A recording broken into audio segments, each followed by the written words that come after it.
A very good evening to each and every one of you. You are watching Deadlines tonight, and my name is Ashish Vaswani. Over the next 20 odd minutes, we will take you across the latest news from India and around the world. Thank you for joining us tonight in this live newscast that is coming to you from our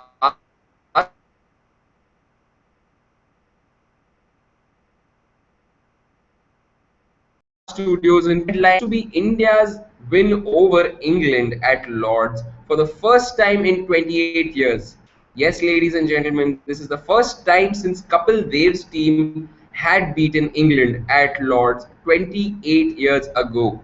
It is a golden day for the history of Indian cricket because, as you must have figured by now, uh, this is India's first overseas win since 2011. So, a 3 year gap there for India before it could regain a victory. The cover page of both Mint and the Economic Times does carry a picture of this, and I'm going to read out what is written under one of those pictures. So the picture is aptly titled Bouncing Back, and it says Ishant Sharma claimed 7 wickets to bowl India to a 95-run victory over England in the second test at Lord's on Monday. This is their first overseas win since 2011. The victory, India's second at the home of cricket and first since 1986, has given the team a 1-0 lead in the 5 match series. So, as you must be aware, the first match was a draw that led to a lot of scandals and fiascos in a nightclub and not on the cricket ground, surprisingly. And this being the second match, India have taken a 1-0 lead in this 5 match series, and let's hope for the very best for the upcoming matches as well. And Lords has been in the news of late because of Sachin's warm welcome that he received by the board members at Lords as he was walking out of the dressing room towards the field. And most of you must have watched it, but if you haven't, just search for Lords Sachin Tendulkar and feast your eyes for that amazing view of a third person observing Sachin Tendulkar walk out to bat for a charity match or for the for a charity match at Lords. Moving on, ladies and gentlemen, there is some good news for all you natural ice creams fans. Those of you who have been having the ice cream of Juhu scheme, be it in Mumbai, in Goa, in Karnataka, and other places. This is news that will delight all you Delhi walas out there who take their food very seriously, more so their sweet nothings very seriously. This is a story carried on the Business of Brands page of the Economic Times, which reads Natural heads for the capital at last. Mumbai based ice cream company to open first store in Delhi by Diwali. People in Delhi love natural ice cream so much that many of them get it specially packed in order to bring it on the flight from Mumbai.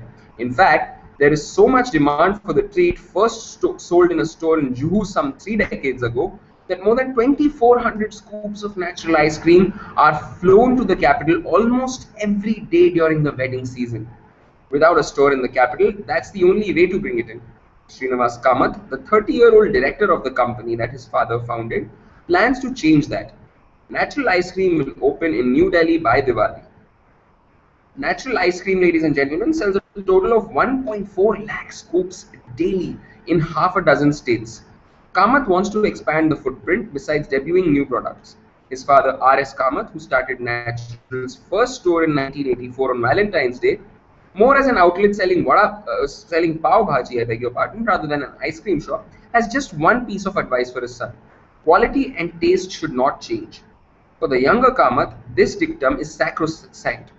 Despite doubling capacity, only fruits, milk, and sugar still go into the making of the ice cream, which doesn't contain preservatives or stabilizers. So that's quite an achievement for this very famous ice cream brand called Natural Ice Cream, the ice cream of Juhu scheme. Um Srinivas Kamath, the 30-year-old director, is an alumnus of SP Jain Institute of Management, where he was doing a postgraduate degree in family business. The store count has doubled to 116 from 50 in 2012 as it entered markets like Rajasthan, Madhya Pradesh, Karnataka, and Goa. What he hasn't tweaked though is the company's frugal advertising expenditure, which isn't even 1% of his 100 crore rupee annual sales. Natural just doesn't need it, I think, ladies and gentlemen. And as most of you natural fanatics must be aware, natural is that sweet little ice cream that just doesn't need any advertising. So, on that note, all you Dilli walas, keep watching out for that natural store in your localities very soon. Just wait for Diwali and it'll make your Diwali a whole lot brighter. So, moving on, ladies and gentlemen, we'd like to tell you about a media lab that is being set up in Mumbai uh, by a company called Maxis. Maxis, for your kind attention, is a media agency that falls under the Group M group of companies that is further under the global media conglomerate called WPP, which is headed by Sir Martin Sorrell. So, all you marketing, media, and advertising fanatics, watch out for this. Maxis has launched a lab to study consumer behavior patterns. Now, this comes closely on the heels of Mindshare's launch of the Loop globally as well as in India, which launched its Mumbai office last month, and we covered that. So, launched last week, Moribus, which the lab is called, will help clients use findings to sell products. Now, Maxis, which is an advertising and PR firm and is WPP's media agency, wants to study your behavior and help clients use that insight to sell their products. Last week, Maxis launched Moribus, a behavioral science lab in India, which will be a part of its consumer insights division, Insights. Moribus will be the first of its kind lab by a media agency in Asia Pacific and will use disciplines of behavioral science, behavioral economics, sociology, psychology, and so on to solve real life business problems, said Maxis Managing Director Karthik Sharma. So, this news item was reported by Pritha Mitra Das Gupta from the Economic Times, and this has been covered on page 5, which is the business of brands page of Economic Times. Moving on, we now take you across to a news item that is going the round in China.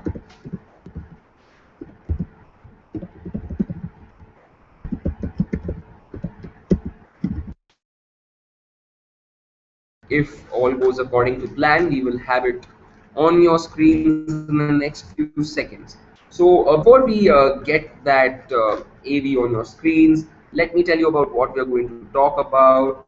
So this is about a meat supplier of Yum Food, which is the chain of restaurants, the McDonald and franchise in China, maybe India as well, has suspended this meat supplier in China. And this is only because this supplier was caught red-handed on TV in a report that showed workers picking up meat from a factory floor, as well as mixing meat beyond its expiration date with fresh meat. So the Yum brands, McDonald's and KFC has have come in the light of a new storm in the wake of this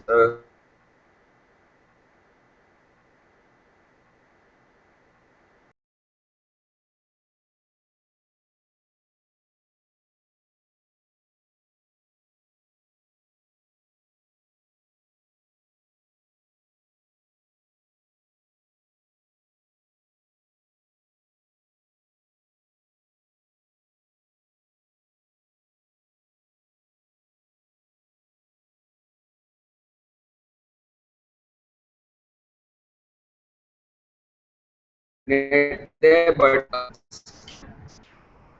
at the meat supplier of KFC and McDonald's involves workers mixing expired meat with fresh meat and also picking up meat from the Lord, that's some disturbing news. Uh, Not so surprisingly, the young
we're extremely sorry for that technical glitch, ladies and gentlemen.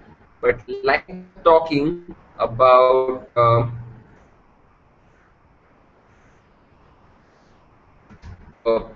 Prime Minister's wish that athletes representing India in the Commonwealth Games at Glasgow do very, very well was being reported by Doordarshan News. Uh, and now we would like to take you across to another set of news articles that has been doing the rounds of not just the internet also everywhere else. And that is the very shameful shooting down of the Malaysian Airlines aircraft MH17 over Ukrainian airspace. As you must be aware, we had covered this report in our last edition, and to follow it up, we are going to share some more somber news where there is a lot of tension at the Gaza Strip in Israel by the Palestinian forces, and a whole lot of debate has been ensuing in the Indian Parliament, in both the upper and the lower houses of Parliament, where both Swaraj and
ladies and gentlemen, we are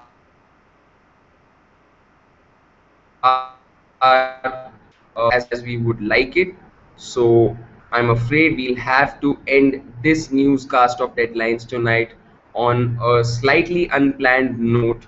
We apologize for our inconvenience caused to you, but we would appreciate if you could allow us slight room for error, given the fact that we are reporting out of restricted and constrained environments. Without any further delay, ladies and gentlemen, this is Ashish Vaswani signing off on behalf of everyone at Deadlines Tonight. You can leave your feedback either in the comments section below this video, or you could reach out to us on either Facebook, where we are called Deadlines Tonight. Our page is facebook.com/deadlines tonight. We are now available on Twitter. Our Twitter handle is DT_India. That's Deadlines Tonight, DT_India. Uh, we will appreciate it if you could subscribe to us by hitting the red button down there. It would mean a lot to us if you did that. Do that only if you liked our content, and write back to us with any sorts of grievances and complaints and ideas through which we could improve our content or anything else that crosses your mind. On that note, ladies and gentlemen, this is Ashish Vaswani signing off. Good night.